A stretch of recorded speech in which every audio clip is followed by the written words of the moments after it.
안녕하세요. 새벽의 축구 전문가 페노입니다. 오늘은 토트넘과 리버풀의 프리미어리그 22라운드를 미리 살펴보려고 하는데요. 먼저 토트넘은 많은 선수들이 부상으로 경기에 나올 수 없습니다. 장기 부상 중인 요리스를 비롯해서 케인, 은돔벨레, 시소코, 로즈, 벤 데이비스까지 부상으로 이번 경기에 출장할 수 없고 산체스와 윙크스 또한 가벼운 부상이 있는 것으로 알려졌는데요. 이처럼 부상으로 빠지는 선수가 워낙 많기 때문에 최근 토트넘은 선발 라인업을 구성하는 것 자체에 굉장한 어려움을 겪고 있습니다. 이러한 상황에서 토트넘의 선발 라인업을 예상해보면 수비 라인은 산체스가 나올 수 없는 경우에 베르통원과 알데르베이르트가 중앙 수비에서 짝을 이룰 것으로 예상되고 왼쪽 풀백 자리에는 세세뇽이 나올 가능성이 큽니다. 반면에 산체스가 나올 수 있다면 무리뉴가 토트넘에 부임한 이후 계속해서 보여줬던 것처럼 베르통원이 왼쪽 풀백으로 기용되는 수비 라인을 형성할 텐데요. 그리고 만약 무리뉴 감독이 3백을 사용하면서 중앙 수비 숫자를 늘리기로 결정한다면 세세뇽과 오리에가 좌우 측면에 배치되는 수비 라인이 형성될 수도 있습니다. 한편 중원 라인 같은 경우는 기본적으로 윙크스와 다이어가 호흡을 맞출 것으로 예상되는데 여기서 윙크스가 부상으로 나오지 못한다면 알리나 에릭센이 중원에 배치될 수도 있고 상황에 따라서는 완야마나 스킵이 기용될 가능성까지 존재한다고 할 수 있습니다. 또한 최전방에서 케인의 공백은 손흥민이 메워줄 가능성이 높지만 손흥민을 원톱으로 배치하면 측면에서 손흥민의 영향력을 잃어버리기 때문에 최전방에 알리를 배치하면서 제로톱으로 경기를 운영하거나 손흥민과 모우라를 투톱으로 배치해서 원톱의 부담감을 두 선수에게 분산시키는 방법을 사용할 수도 있습니다. 이처럼 토트넘은 부상 선수가 많은 만큼 부상 선수의 공백을 메우기 위한 다양한 가능성이 존재하고 따라서 경기 직전까지 정확한 선발 라인업을 예측하는 것이 굉장히 어렵지 않을까 합니다. 한편 리버풀 또한 부상으로 출장하지 못하는 선수가 많습니다. 먼저 중앙 수비 라인에서는 마티프와 로브렌이 모두 부상으로 경기에 나올 수가 없고 중원에서는 파비뉴, 케이타, 밀너, 공격 라인에서는 샤키리가 부상으로 빠져 있습니다.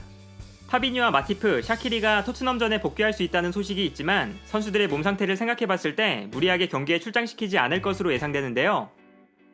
여기서 리버풀의 예상 선발 라인업을 살펴보면 수비 라인은 마티프와 로브렌이 없는 상황에서 판다이크의 짝으로 조고메즈가 출전할 것이 유력합니다. 그리고 중원에는 파비뉴가 없는 자리에 핸더슨이 선발 출장하고 체인벌린이 오른쪽 중앙 미드필더로 출전할 가능성이 높은데요. 다만 체인벌린이 부상에서 복귀한 지 얼마 되지 않았기 때문에 체인벌린 대신 랄라나가 선발로 출장할 수도 있고 체인벌린이나 랄라나가 경기 중에 교체된다면 미나미노의 출전도 예상해볼 수 있습니다. 그리고 이번 경기의 가장 흥미로운 관전 포인트는 토트넘이 케인의 공백을 어떻게 메울 수 있을 것인가에 대한 내용입니다.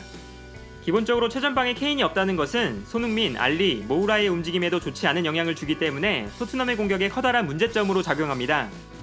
먼저 토트넘은 포체티노 시절부터 케인의 포스트 플레이를 활용해서 공격을 풀어나갈 때가 많았는데요. 후방에서 넘어오는 볼을 케인이 전방에서 받아주면 케인과 상대 중앙 수비수가 볼을 경합할 때 손흥민, 알리 혹은 모우라가 수비 뒷공간으로 침투하는 방식이었고 여기서 케인이 직접 동료 공격수들에게 패스를 보내주거나 케인이 떨어뜨려주는 볼을 패스에 강점이 있는 에릭센이나 알리가 받아서 전개하는 형태였습니다. 케인의 포스트 플레이와 손흥민, 알리, 모우라 같은 공격수들의 빠른 스피드를 극대화시키는 공격 패턴이라고 할 수 있었는데요. 따라서 토트넘의 경기를 보면 케인이 내려와서 볼을 받아주고 전방으로 뛰어나가는 손흥민에게 패스를 보내주는 장면을 자주 볼 수 있었습니다. 그만큼 손흥민의 활약에는 케인의 포스트 플레이가 큰 도움이 되어줬는데요.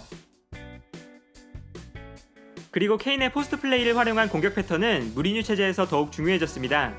기본적으로 포체티노 체제보다 무리뉴 체제에서 짧은 패스는 줄어들고 롱패스는 늘어난 모습을 보여주고 있기 때문인데요. 통계 자료를 보면 이러한 특징이 명확하게 나타납니다. 먼저 롱패스 기록을 보면 이번 시즌 포체티노 체제에서 토트넘은 경기당 47.1개의 롱패스를 기록한 반면에 무리뉴 체제에서는 현재까지 경기당 60.5개의 롱패스를 기록하면서 롱패스가 확연하게 늘어난 모습을 보여주고 있습니다. 또한 이 자료는 한 경기에서 패스를 10회 이상 주고받았던 장면을 기록한 자료인데 경기 중에 토트넘이 패스를 10회 이상 주고받았던 장면이 무리뉴 체제에서는 경기당 9.1회로 포체티노 체제와 비교하면 크게 줄어든 것을 볼 수 있습니다. 그만큼 짧은 패스를 주고받는 과정이 무리뉴 체제에서는 줄어들었다는 것을 의미하는데요.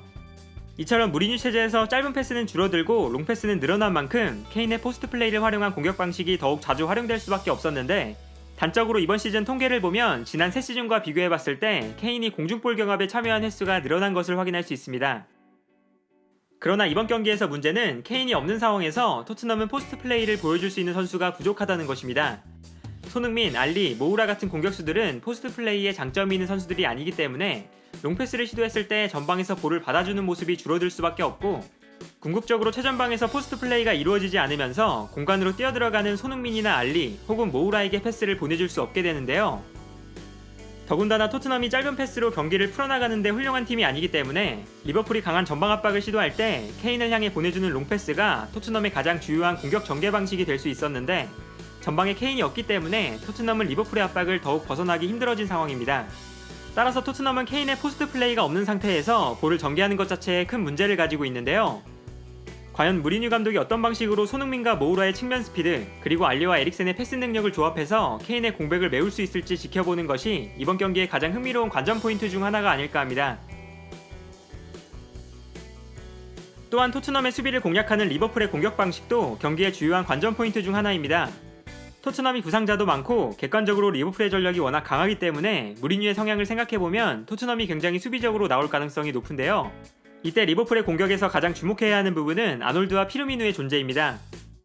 리버풀에서 이 두 선수는 상대의 밀집 수비를 풀어내는 데 가장 중요한 역할을 하고 있습니다. 먼저 아놀드의 경우에는 페널티 에어리어 안으로 날카로운 패스를 보내주면서 찬스를 만들어내는데요. 측면에서 보내주는 크로스뿐만 아니라 측면이나 중앙에서 날카로운 스루 패스로 상대 수비를 무너뜨릴 때가 많습니다. 따라서 토트넘 입장에서는 수비 라인을 깊숙하게 내리는 것이 오히려 아놀드의 패스를 편하게 만들어주는 결과로 작용할 수도 있기 때문에 수비 라인을 내린 상태에서도 아놀드를 어느 정도 견제해줄 수 있는 모습을 보여줘야 합니다. 또한 피르미누의 경우에는 수비 라인 사이를 활발하게 돌아다니면서 수비를 혼란스럽게 만들어 놓기도 하고 수비 라인 사이에서 창의적인 플레이로 마네와 살라에게 결정적인 찬스를 만들어주기도 하는데요. 피르미누의 창의적인 플레이가 자주 나올 수 있어야 리버풀은 토트넘의 수비 라인을 효과적으로 공략할 수가 있고 토트넘 입장에서는 수비 라인 앞에서 다이어가 피르미누의 움직임을 얼마나 잘 막아내느냐가 수비의 중요한 요소가 될 수 있습니다. 오늘은 이처럼 토트넘과 리버풀이 맞붙는 프리미어리그 22라운드의 관전 포인트를 살펴봤는데요. 관전 포인트를 통해서 무리뉴와 클롭의 전술 싸움을 지켜보신다면 더욱 재미있게 경기를 관람하실 수 있지 않을까 합니다. 오늘 영상은 여기까지고요. 시청해주셔서 감사합니다.